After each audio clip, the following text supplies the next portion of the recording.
Hi everyone, today we will talk about how to fix or how to solve Telegram this group can't be displayed. To know how to fix or how to solve Telegram this group can't be displayed, you should just go to settings like this. You will click. After that, in this page you will go to apps, default apps, app settings. When you will see this list, you will go down to find the application of Telegram and you will enter. Then in this page here you will go to click for stop. When you will end this, you will enter to storage. After that, in this page you will click clear cache, and then you will go to click manage storage.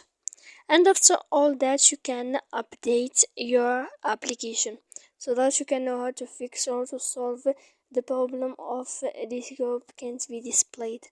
So please don't forget to support us by like and subscribe. See you next time in another video.